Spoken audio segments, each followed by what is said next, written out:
Good evening, everyone. So this week we'll be continuing a lecture on basic skin immunology, and after covering innate immune system and adaptive immune system, we'll now discuss about the key messengers of immune system. That is, we'll discuss about cytokines, interleukins, and chemokines.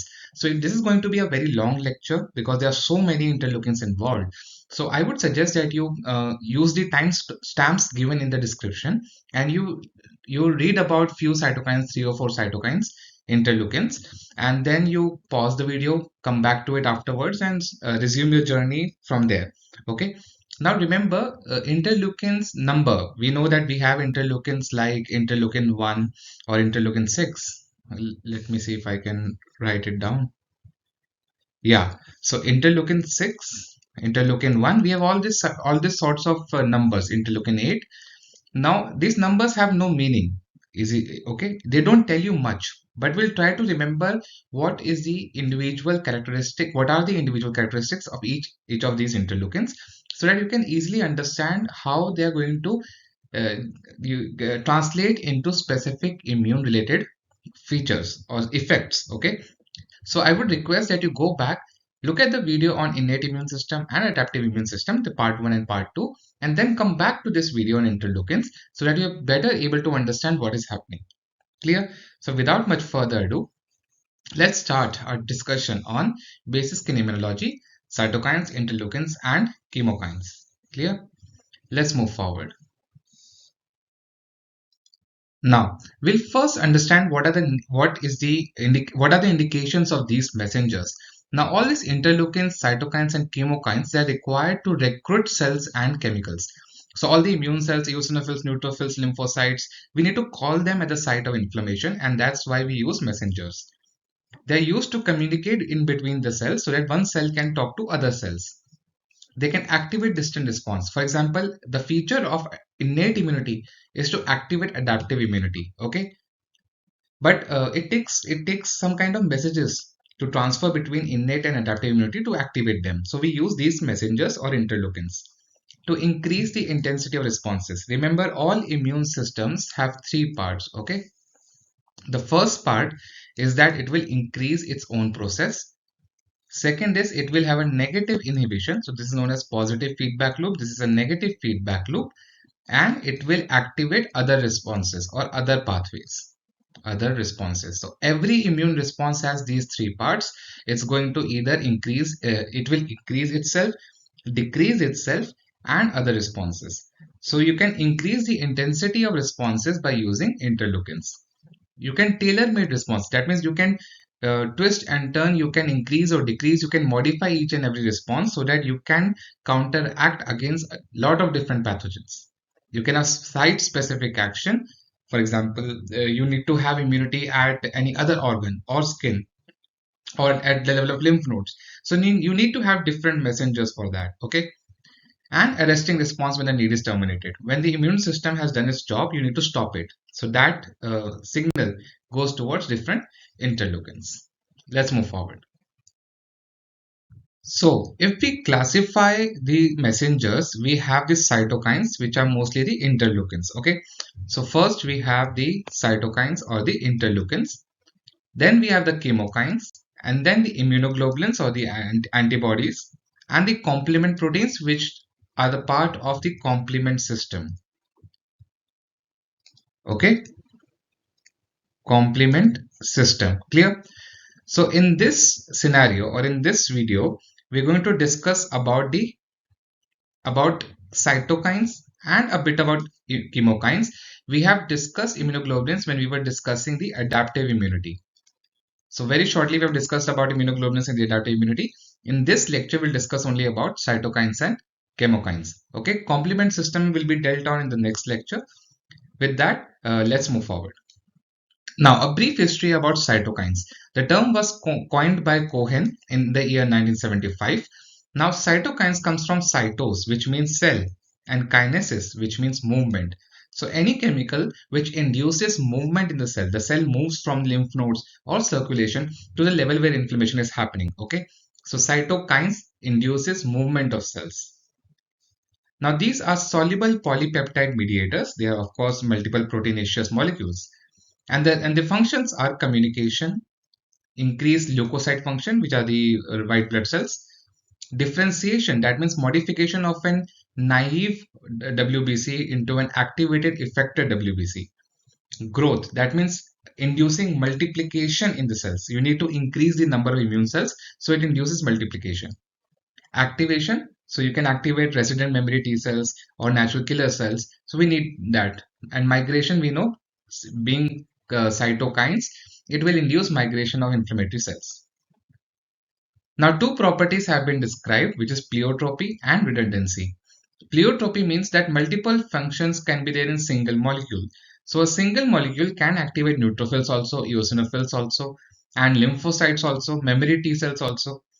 And the second is redundancy. That means multiple different kind of interleukins can have same function. So to explain, if you have a function, multiple different interleukins can have one single function, that is known as redundancy. And pleiotropy means that a single interleukin can have multiple functions. So this is known as pleiotropy. Clear? Let's move forward.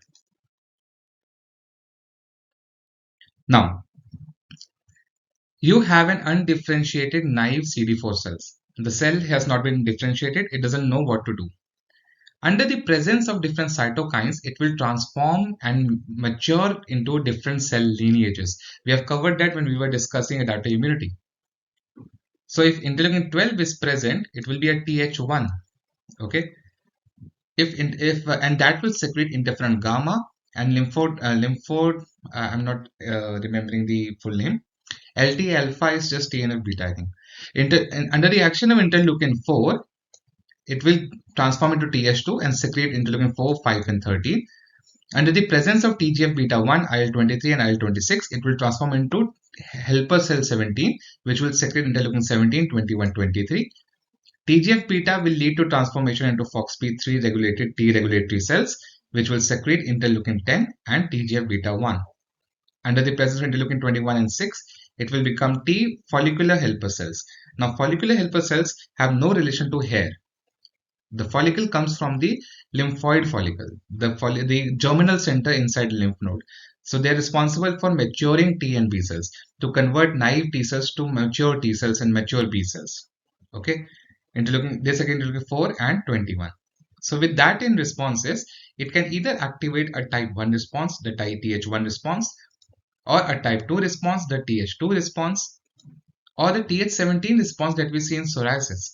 Okay, so depending on what interleukin is present in the environment, the naive T cell will differentiate itself into specific T cell lineages, and that specific T cell lineage will give rise to specific type of response, like type 1 helper response, or type 2 response, or type 17 response. Clear enough? Let's move forward. Now, in order to classify interleukins, the book and mostly I've taken data from Fitzpatrick. So in Fitzpatrick or in everywhere else, you classify interleukins on the basis of the receptor they use. For example, you have the interleukin 1 family, you have the TNF receptor family, you have the hematopoietin receptor family, the interferon and interleukin 10 family, IG superfamily, TGF receptor family, chemokine receptor family, interleukin 17 receptor family. Clear? If you can remember, good. If you cannot, doesn't matter. You just need to understand the function of different interleukins. I have not used this classification. I'm just going to go through each and every interleukin and their functions. Clear? So this table summarizes the functions of individual interleukins. For example, you can see that you have NF beta activation, NF kappa beta activation, and you can have activation of JAK-STAT pathways. So we just need to remember which interleukin acts via NFK beta, which interleukin acts via JAK-STAT, because if it's acting via JAK-STAT, the JAK inhibitors are going to work. Isn't it? It makes sense that if you are using a JAK-STAT receptor, then only JAK inhibitor is going to work. Clear? So with that in mind, we'll start our discussion with each and every individual interleukin. Let's move forward. Okay, so let's start our discussion from the first cytokine, interleukin 1. Now there are two types of interleukin 1. You have 1 alpha and 1 beta. The major source of 1 alpha are the keratinocytes, and the major source of 1 beta are leukocytes. Another difference is that alpha is already activated. It's already available in an active form. So it's activated. While 1 beta requires activation by an enzyme known as interleukin 1 beta convertase or caspase 1. And this pathway requires inflammasome. We might discuss inflammasome in the future if we are discussing about autoinflammatory syndromes, but just understand that 1 beta requires activation, 1 alpha is already activated. Already activated is present in keratinocytes, while leukocytes have 1 beta which requires activation. The major function of interleukin 1 is to stimulate antigen presenting cells to migrate to draining lymph nodes and then to sensitize naive T cells and start inflammation, initiate inflammation. So what we mean by that, the function of interleukin 1 is to act on antigen presenting cells so that APCs can migrate to lymph node and activate T cells and B cells and start inflammation. Clear? So interleukin 1, the major function is starts inflammation. So as you can see in this GIF, the major function of IL-1 is to call other immune cells, start the inflammation, and that is why IL-1 alpha is there in keratinocytes, so that whenever keratinocytes are damaged, they're going to release IL-1 alpha, which is already activated, and then start the inflammation. And when leukocytes reach there, they will secrete 1 beta, which after activation by inflammasome will increase the level of inflammation. So whenever the keratinocytes are getting damaged, they will start inflammation. Clear? Let's move forward. Now, how does interleukin 1 going to act? Interleukin 1, along with the interleukin 1 receptor type 1, along with interleukin 1 receptor accessory protein, these three will form a compound, or it will come together, form a complex, and this will lead to signal transduction. That means they will activate all set of pathways, all set of molecules, and that is how at the level of cell membrane, they're going to go and reach the nucleus. Now, before reaching the nucleus, you have NFK beta pathway. So signals will activate NFK beta. NFK beta will go inside the nucleus, will activate the genetic material or the genes, and there will be separate proteins which are going to come out. And that is how interleukin 1 starts its action through the NFK beta pathway. So we need to remember that interleukin 1 acts via NFK beta. Clear? Now, after activation of NFK beta, genes are going to get activated and they will secrete different proteins, and those proteins will further increase inflammation. They will recruit cells, because that is what interleukin 1 does. It calls the cells towards itself. Now, interleukin 1 will also induce ICAM1, VCAM1, E-cadherin, and these are all adhesion molecules. Adhesion molecules which are found on the endothelial wall of blood vessels. So if you increase the adhesion, if you increase the stickiness of the endothelial membrane, the immune cells or the inflammatory cells will stick together to the endothelium and they will be able to come out of the blood vessel to the tissue. So normally the immune cells are in circulation, they're in the blood, they're roaming all around the body. But when adhesion molecules are increased, they will stick together, stay there, and then come out of the blood vessel and reach the tissue. So we're technically increasing the waiting space or the area where the immune cells can stay and then come out of the blood vessels by increasing the stickiness of blood vessels around the area of inflammation. Okay. Now epidermis and stratum corneum acts as a reservoir of IL-1. We have said that IL-1 alpha is mostly found in keratinocytes, okay? And this could be a reason of Koebner's phenomena. Remember what is Koebner's?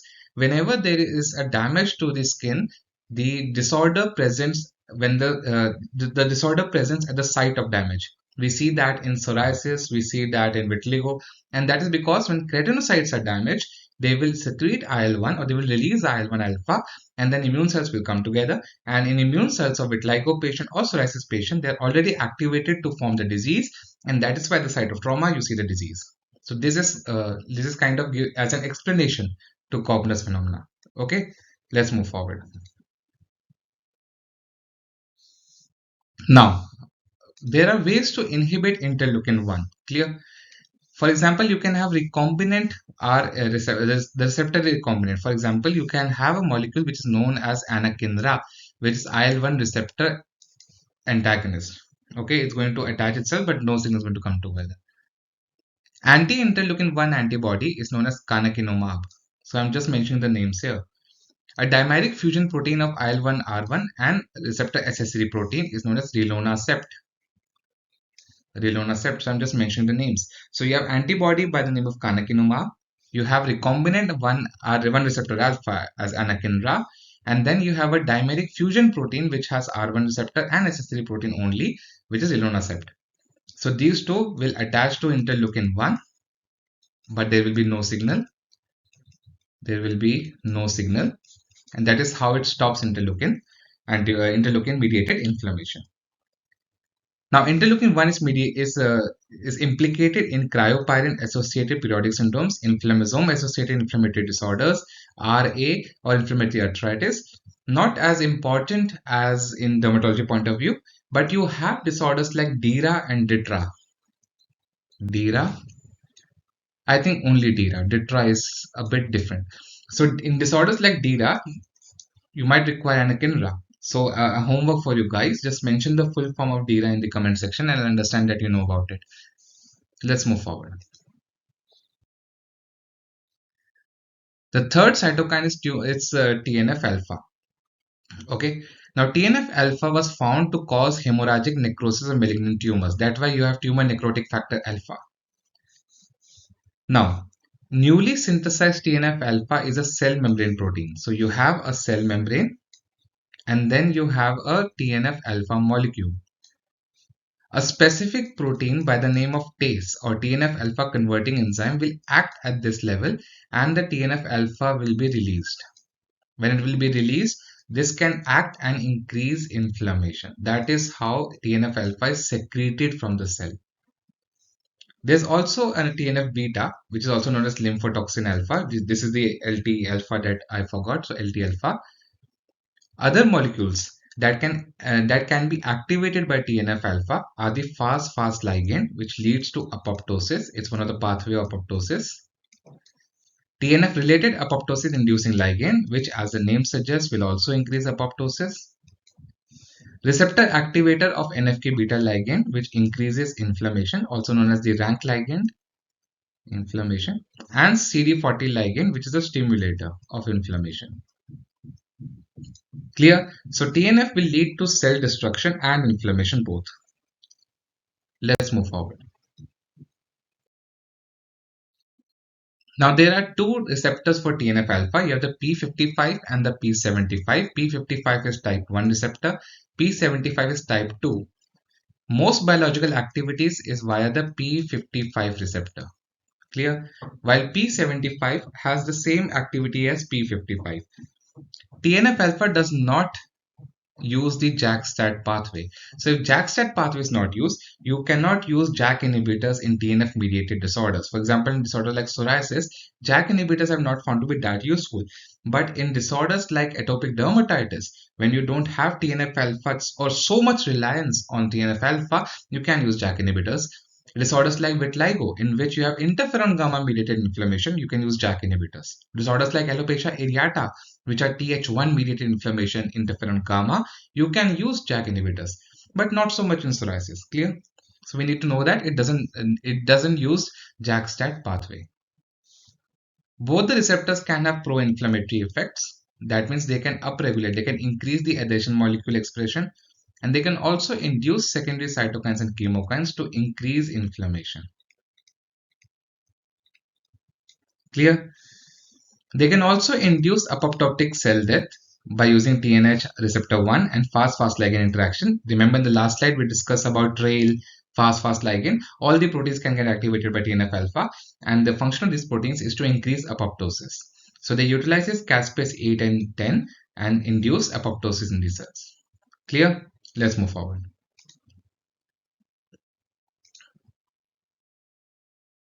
So we know that TNF-alpha utilizes the NFK-beta pathway, the same as interleukin 1. That makes it an important mediator of cutaneous inflammation. TNF-alpha is secreted by normal human keratinocytes and keratinocytic cell lines whenever they are exposed to LPS. LPS is just molecules from the pathogens. You have lipoaminoaminoacids or different kind of carbohydrate molecules that can secreted by destroyed pathogens, and these molecules can activate keratinocytes to start secreting TNF-alpha. They can be secreted after UV stimulation or contact sensitizers. That is why infection, UV radiation, and allergic reactions can increase inflammation by acting via TNF-alpha. That is why in atopic dermatitis, in which all of these pathways are mediated or are implicated, JAK inhibitors, they have some kind of sensation, some kind of work, because they act on the later part of pathway.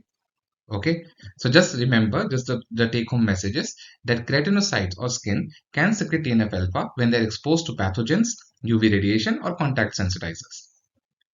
TNF-alpha will induce Langerhans cells to migrate to the nearby lymph node and activate naive T cell stimulation. Clear?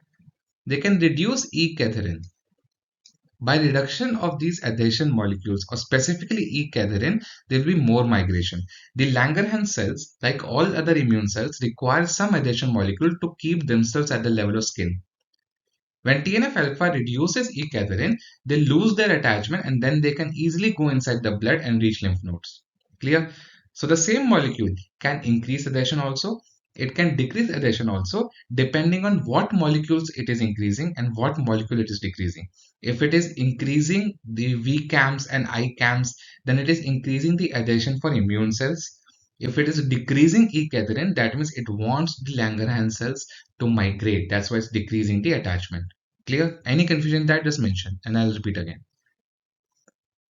Keratinocytes have TNF-alpha receptor 1, and that when gets attached to TNF-alpha, it can start an autocrine production of TNF-alpha induced secondary cytokines. So this is somewhat of a positive feedback, somewhat, not exactly.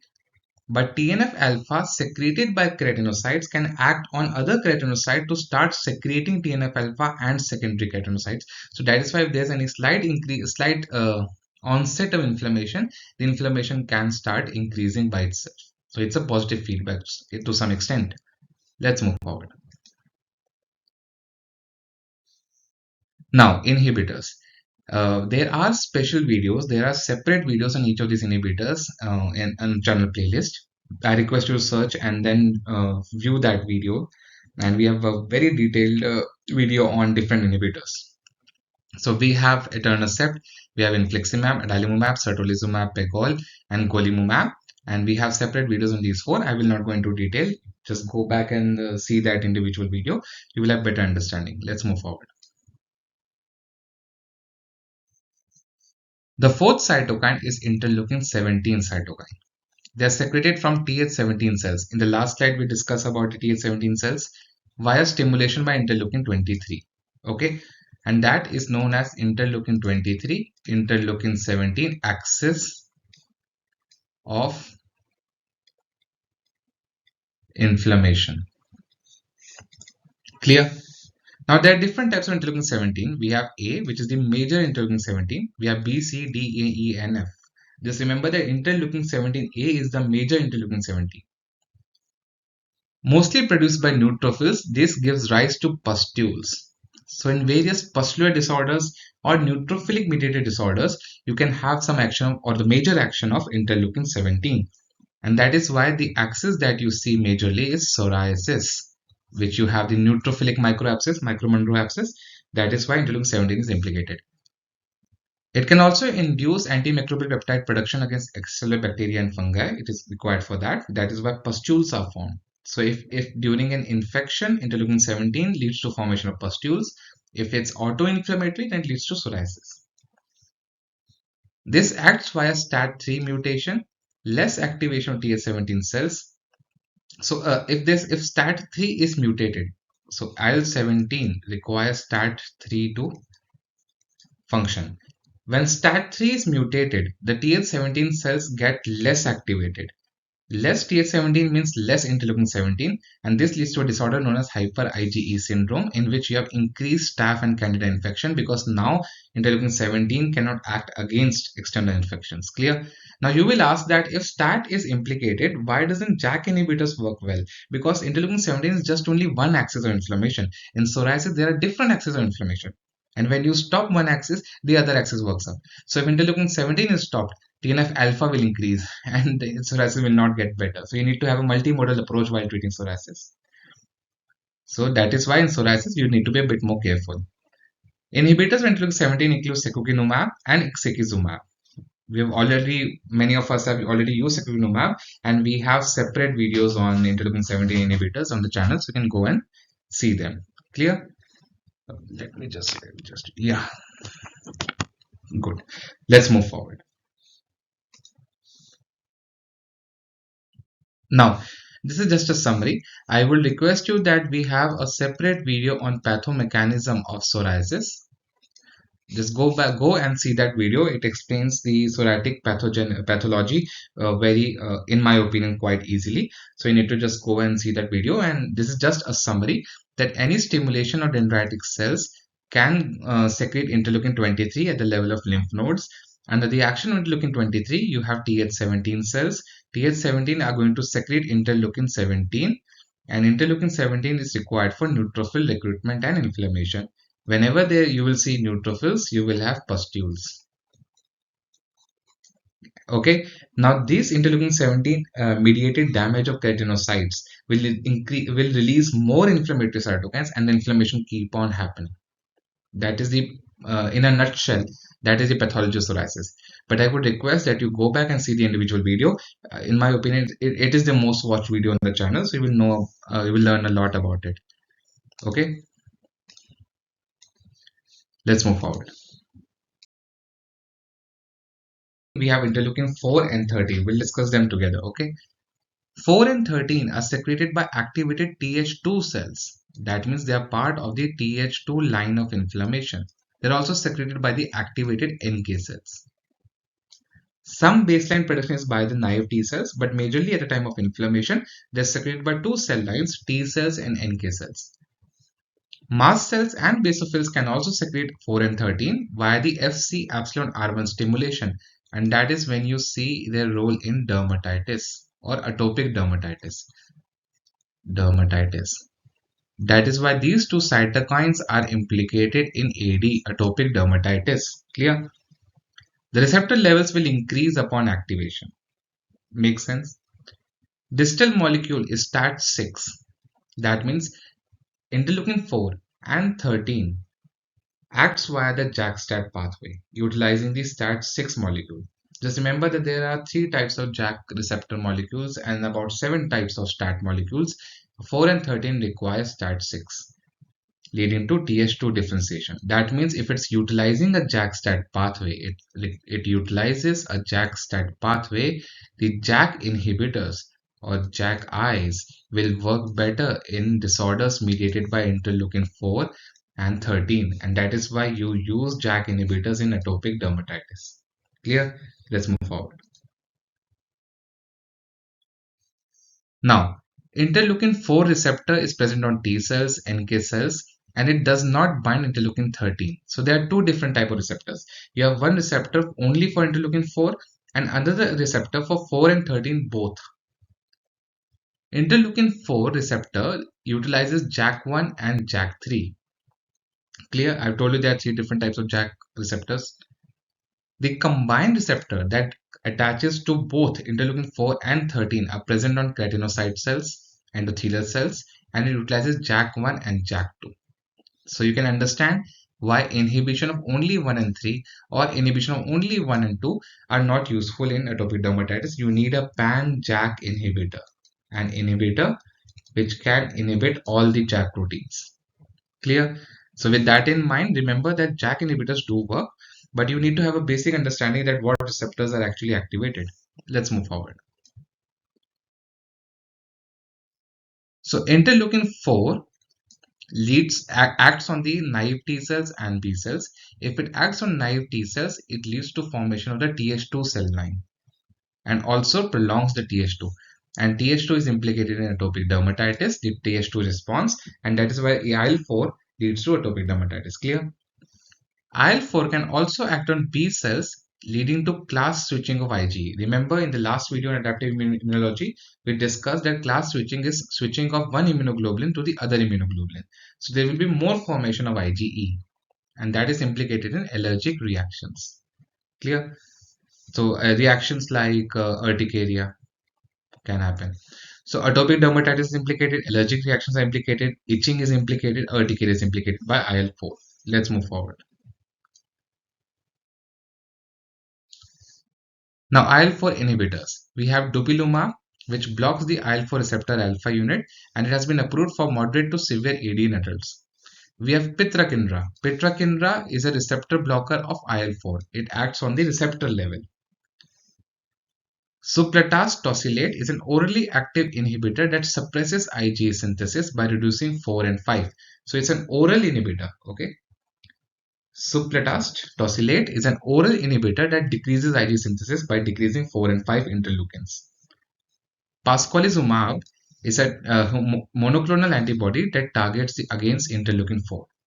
So there are 4 inhibitors right now. There are more inhibitors, but I'll just mention only 4. Dupilumab blocks IL-4 receptor. Pitrakinra blocks IL-4 receptors. Supletas tosylate is orally suppressor of IgE synthesis, and pasqualizumab is an anti-IL-4 cytokine, anti-IL-4 antibodies. Okay, let's move forward. Interleukin 13 inhibitors are tralokinumab, which is FDA approved for moderate to severe AD. You have lebrikizumab, which has been approved by the European Agency for Atopic Dermatitis, and cendakimab and eblasakimab are currently in phase 2 trials. So these are somewhat of a latest intervention. So remember tralokinumab and lebrikizumab as interleukin 13 inhibitors. Okay, let's move forward. Interleukin 9 cytokines. Now interleukin cytokine is secreted by activated Th2 cell when they are stimulated by TGF-beta. So TGF-beta, when it acts on T cells, or specifically the Th2 type cells, will secrete, let me just write it again, will secrete interleukin 9. Clear? It can also act via mast cells. It can be secreted by mast cells when they are stimulated by interleukin 10 and stem cell factor, but the major source remains Th2 cells. Interleukin 9 leads to increased T cells and B cells, and also, like interleukin 4, class switching of B cells to produce more IgE. So it has more inflammatory effects. So you have pro-inflammatory effects, also implicated in allergic reaction and anti-melanoma activity. Just remember the functions of interleukin 9 as a pro-inflammatory effect implicated in allergic reactions. Clear? Let's move forward. Now, interleukin 9 can act on mast cells and increase mast cell growth and production. Remember, mast cells secrete interleukin 9, which can act on mast cells and increase mast cell production. Positive feedback loop. So this is a positive feedback loop. It's looking like cross. A positive feedback loop. Okay. Interleukin 9 can act on T regulatory cells, and T regulatory cells decrease inflammation. So it is acting to decrease inflammation. So it can increase also, it can decrease also. So this is somewhat of a negative feedback loop. Interleukin 9 can also increase Th17 cells, and that is a pro-inflammatory reaction. It is increasing inflammation by using interleukin 17. It can produce TGF-beta by acting on antigen-presenting cells, which downregulates interleukin 70, and it is now anti-inflammatory. So now you can understand how interleukin 9 has a lot of different counterintuitive function. It can increase inflammation depending on what cell it is acting. It can decrease inflammation depending on what cell it is acting. So we need to know all the function of interleukin 9 so that we can see. It's one of the newer cytokines implicated in inflammation. It's a good idea to know about it. Let's move forward. Now, interleukin 7 cytokine. Interleukin 7 cytokine is a potent mitogen for immature T cells in bone marrow and thymins. Mitogen means it will increase the proliferation. It will increase the mitosis of the inside the cell. Cell division will increase. So IL-17 is required for T cell expansion and the rearrangement surface receptors.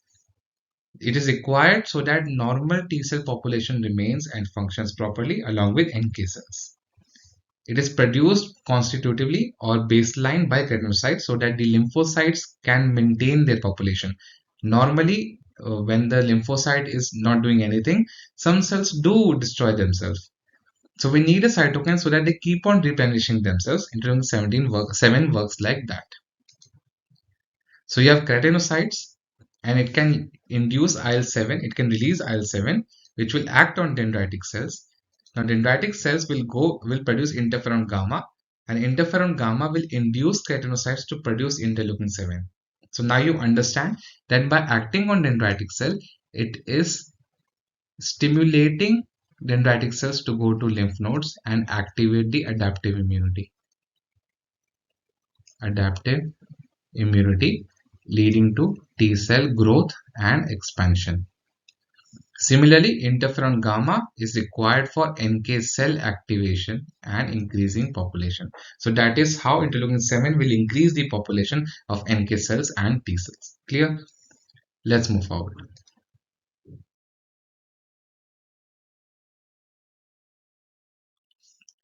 The 10th cytokine is thymic stromal lymphopoietin.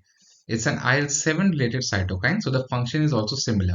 It activates dendritic cells to become stronger stimulators of Th2 cells. So dendritic cells, they will go to lymph node and activate naive T cells. Under the action of TSLP, they are stronger stimulators of Th2 cells. Now, TSLP is implicated in allergic diseases, pruritus, atopic dermatitis. Its role in atopic dermatitis is very good. If you need to read some articles, read about TSLP action in atopic dermatitis. It's a newer thought process. Tezepelumab is an anti-monoclonal antibody which binds to TSLP and inhibits its action. Okay, so that is one inhibitor. Let's move forward. Tezepelumab binds. Okay, let's move forward. Now, coming to interleukin 3, 5, and GM-CSF. Now, GM-CSF is granulocyte, monocyte, colony stimulating factor, interleukin 5 and interleukin 3. They have the common beta chain. Remember, the interleukins are separated by the receptors they use. So that is why they have grouped 3, 5, and GM-CSF together. Now, interleukin 3 is known as multi-lineage colony stimulating factor, and it is produced by CD4 cells. The action is proliferation, differentiation, and colony formation of bone marrow myeloid cells, that is increasing the population. IL-5 is produced by Th2 CD4 cells and mast cells. This will act on B cells to enhance production of IgE. Okay. It can also work on eosinophils along with eotaxin. Eotaxin is another chemokine. We'll discuss chemokines in the later part of the video. So chemokines like eotaxin along with interleukin 5 will activate eosinophils. So it is eosinophil activating, so implicated in disorders like urticaria. Clear? GM-CSF will act on myeloid progenitors to increase the population of and maturity of Langerhans cells, dendritic cells, and there's immunostimulatory potential for naive T cells. So it is just increasing the population of T cells, increasing the activating potential of dendritic cells and the Langerhans cells, and that's why it's increasing inflammation. In the presence of GM-CSF, the dendritic cells and Langerhans cells are better stimulated to activate naive T cells to form effector T cells. How they do that, we have discussed briefly in the last video on adaptive immunity. Let's move forward.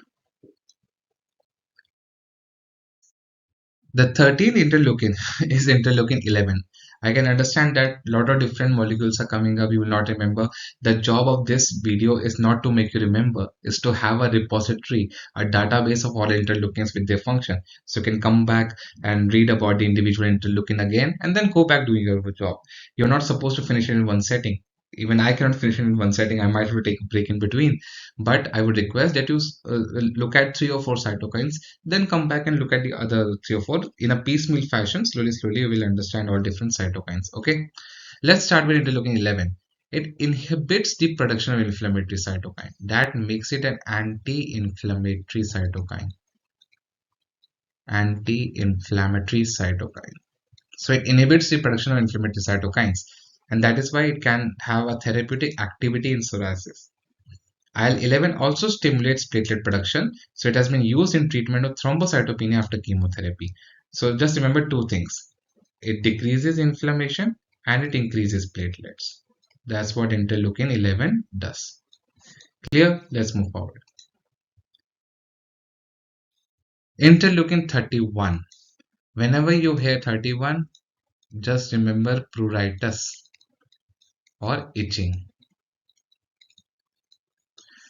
So IL-31 is an important pruritogen, that means an important itch stimulator.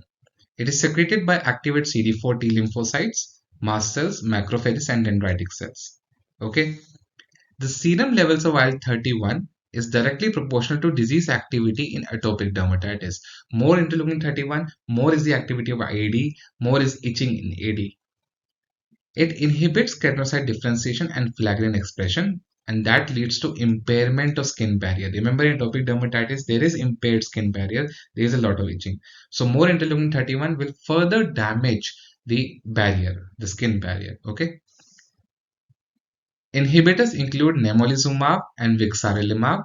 Nemolizumab is a blocker of IL-31 receptor, and treatment, it has been approved for treatment in atopic dermatitis and prurigo nodularis. Both of these disorders are very itchy.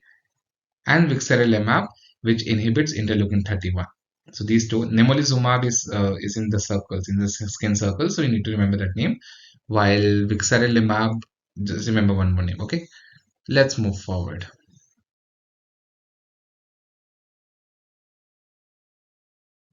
So this picture is just to show that inflammatory cells under the action of Staph aureus or any allergen in atopic dermatitis, the activation by Staph aureus is also implicated in the pathomechanism. Under the activation of these all molecules, allergen and Staph aureus, they will release a lot of interleukin-31. And interleukin-31 will lead to barrier dysfunction, which I mentioned. It increases inflammation and it increases neuronal growth. That means increased nerve stimulation. Why? Because it leads to itching. So interleukin-31 is an important cytokine for itching. Clear? Let's move forward. Interleukin-12 cytokine. Interleukin-12 cytokine is secreted by antigen-presenting cells like dendritic cells, monocytes, macrophage, and certain B cells. Whenever they are stimulated by bacterial components, GM-CSF and interferon gamma. Okay. Inhibitors of IL-12 is ustekinumab, which is an IL-12 P40 antibody. Remember, there are two protein types of IL-12. Together they become IL-12. Okay, so P35 is always secreted, while P40 is secreted whenever there is stimulation by contact allergen, phospholesters, or UV radiation. So whenever inflammatory cells are stimulated, they will secrete P40. Otherwise, they will keep on secreting only P35. Under stimulation, they will start secreting both of them. P40 and P35 will come together to form IL-12. Ustekinumab is an anti-P40 IL-12 antibody. That means it is in the same structure as P40. So it has been used in psoriasis. Okay. The major action of ustekinumab in psoriasis is via its inhibition of the IL-23. And by inhibiting IL-23, it is inhibiting IL-23, IL-17 axis. We have a separate video of ustekinumab. Go back and see, and you will understand it better. Let's move forward. So interleukin-12 will increase NK cell proliferation, increase cytotoxic function, and also production of interferon gamma.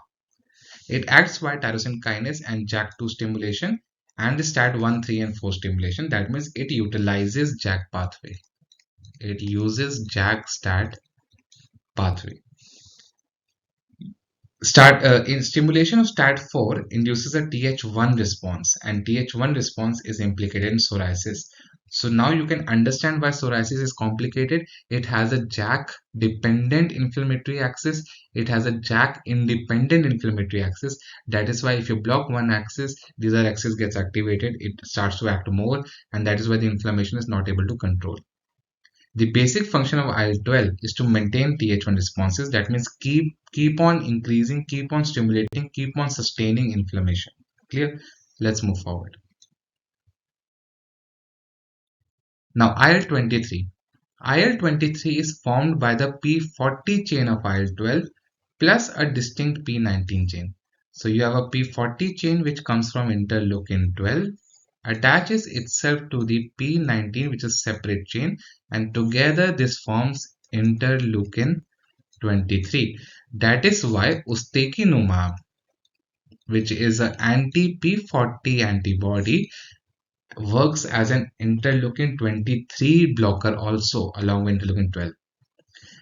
IL-23 has overlapping activity of IL-12. It leads to proliferation of memory T cells also, and it stimulates T cells to produce Th17, and that is why the axis is known as interleukin 17 or interleukin 23-17 axis of inflammation implicated in psoriasis.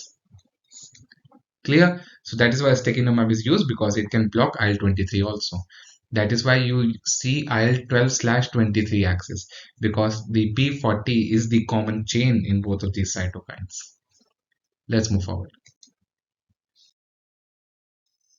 Interleukin 27 cytokine. Now, interleukin 27 cytokine is responsible for Th1 response. It binds to receptor and utilizes STAT1 and MAP kinases and NFK beta. So interleukin 27 utilizes NFK beta pathway, not JAK-STAT, NFK beta pathway. 27 increases differentiation and function of various cells like Th1, Th2, Th17 and myeloid cell. By using that, it increases inflammation. Okay? It has both pro-inflammatory and anti-inflammatory role, but mostly pro-inflammatory, and has been implicated in psoriasis. So if you go back and see our video on pathomechanism of psoriasis, it starts from TNF-alpha, goes to the interleukin 23, goes to interleukin 17, and by utilizing interleukin 27, it keeps on increasing the inflammation by stimulating the inflammatory cells. Clear? Let's move forward. So in naive T cells will start to produce interleukin 12. Interleukin 12 will lead to formation of Th1 cells, which will lead to Th1 responses. Clear? Interleukin 27 increases this conversion, and that is why it sustains the Th1 response. Interleukin 27 can inhibit the activation of Th17, and that is why you have the anti-inflammatory effects.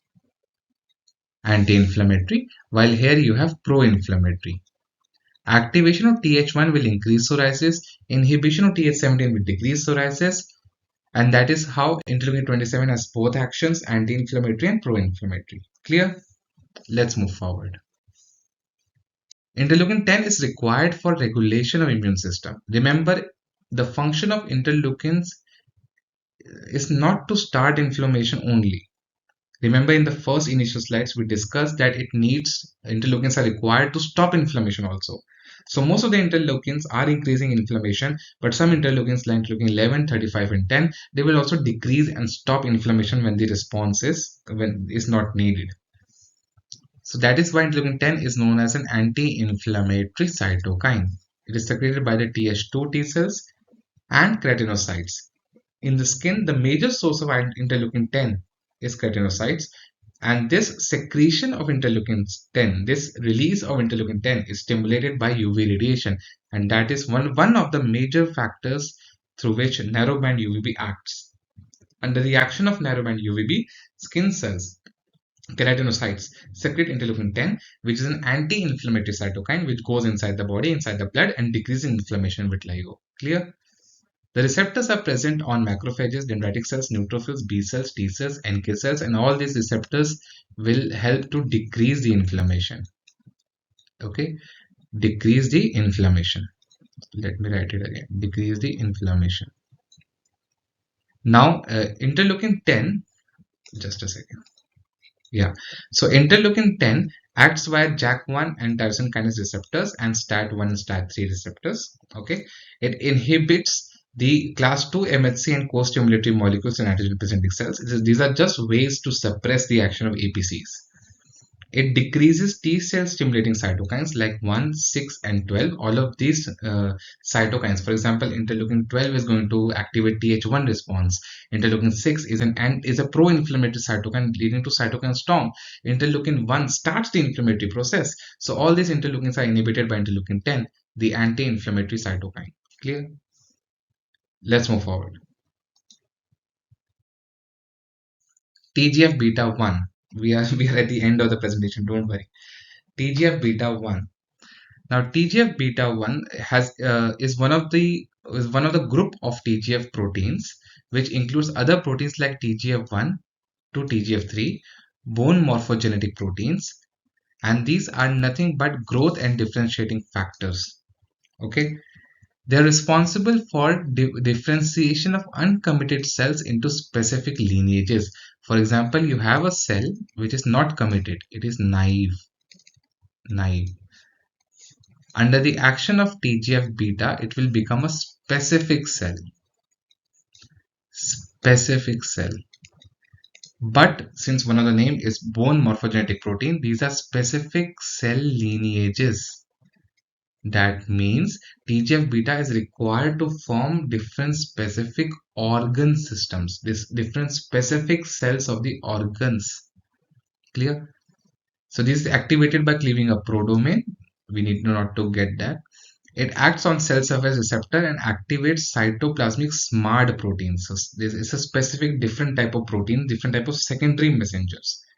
SMART proteins, when they're activated, will go to nucleus and they will start the transcription of target genes, and this will lead to those specific lineages. Okay, and what are the specific lineages? TGF beta 1 is implicated in fibrosis. So we know that fibrosis is an important part of inflammation. Inflammation multiple times resolve with fibrosis, and TGF beta 1 is implicated in that fibrotic area. So it leads to scarring after post-inflammatory scarring. It leads to sclerosis. It has been implicated in keloid and hypertrophic scar. Along with that, we have heard about TGF beta in hair follicle induction. So all the areas where you require tight keratin filaments, tight keratin proteins, TGF is implicated. Clear? Just remember, TGF beta 1 leads to fibrosis. Let's move forward.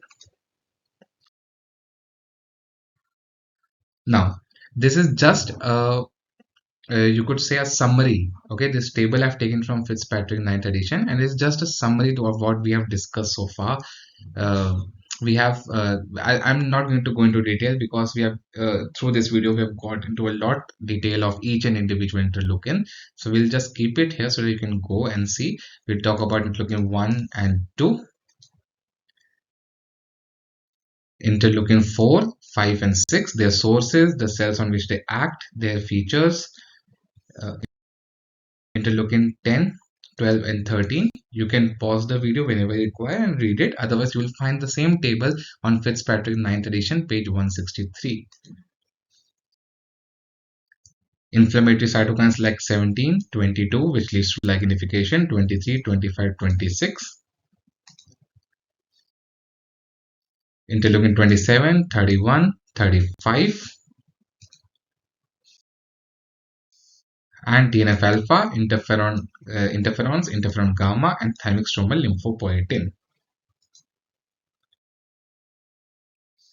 Okay, so after such a long discussion on cytokines and various types of interleukins, we'll cover chemokines very shortly. Very quickly we're going to cover chemokines. Okay, and chemokines is the last segment of this video lecture. After that, I hope that the thought process about different interleukins and chemokines and cytokines is clear. Let's start. So chemokines comes from two words. Chem means chemical and kinesis means movement. So chemokines are those chemicals which leads to formation, which leads to movement of cells. So same as cytokine, but chemokines are chemicals. Cytokines were proteinaceous molecules. Okay, so they guide via chemical gradient. What do we mean by that? Let's say a chemokine is present in a large quantity at this place and a small quantity at that place. This is an inflammatory cell. The inflammatory cell will move from a low gradient to a high gradient of chemokine. Okay, but if we talk about cytokines, let's say this is a cytokine, let's say this is interleukin. Okay, this interleukin will act on the receptor and the cell will start to move. So chemokines are different from cytokines. Chemokines guide the movement of inflammatory cells along a chemical gradient. That means you have to present at all the areas of the pathway, and depending on whether the concentration of chemokines are increasing or decreasing, the cell moves. Okay. Chemokines are also used to increase binding of leukocyte to endothelial cell surface, leading to adhesion and extravasation. So they're also required for stickiness of the cells. So chemokines are needed for communication, leukocyte function, differentiation, growth, activation, migration, same as cytokines, but the difference is cytokines act via receptors, chemokines act via chemical gradient. Clear? Let's move forward. So again, like we discussed, we summarized cytokines. I will not go into detail because chemokines at residency level are not that important for you to understand. So I'm just using the table which you will find on Fitzpatrick 9th edition, page 177. So CCR 1, 2, 3, 4, 5, 6 are mentioned here. They act on different kind of proteins, different kind of cells, different kind of ligands. They have their their different functions. But remember, the function of chemokines is just migration, control, communication in between cells, activation, increasing the inflammation, controlling inflammation, and they all do that by utilizing a chemical gradient. Against a chemical gradient, you require that changing concentration of chemicals to initiate or to carry out their function. Just remember this major difference from cytokines. Clear? So again, we are going to next slide. So you can either take a screenshot of these slides and keep it with you for revision, or you can look at Fitzpatrick page 177. Clear? Let's move forward. So with that, we finish a rather very long, I think it's the longest lecture ever, but I've covered nearly all important interleukins and a very short discussion on chemokines. You can read everything about that in Soluble Mediators of Cutaneous Immune System in Fitzpatrick 9th edition, page 159. But if you go through this video, you will easily understand what the book is trying to say. I've utilized multiple articles, so there's no point in mentioning. Otherwise, the list would be 4, 5, 6 slides long easily. So I think it's better to just go through this video and develop an understanding. Although I would request that you go back and go through the part 1 of the video of innate inflammation, then part 2 of the video on adaptive immunity, and then come and see this video, because slowly we are understanding the inflammation in the context of dermatology. We have started with the innate immune system, we have started with the adaptive immune system, we have now read about the mediators of inflammation by cytokines and chemokines. So that is how we should learn stepwise so that we can develop a good understanding. Clear? Again, mentioning about the Ruby membership, if you can, do consider joining the Ruby membership.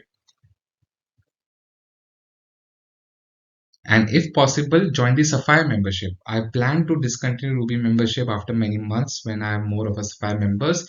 I think we have more than 290 members, and about 70, 80 of them are Sapphire members. So I'm very thankful to each one of the individual members, Ruby or Sapphire. And thank you for joining this channel. It motivates me to make these newer videos, longer videos, regularly and every week. So do consider becoming a member of the channel, specifically Sapphire member.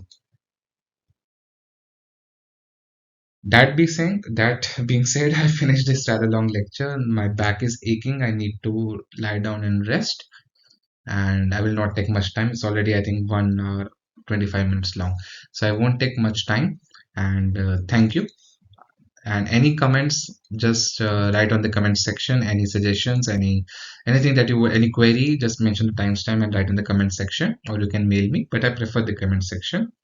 Till then, adios, bye bye, enjoy your weekend, bye bye.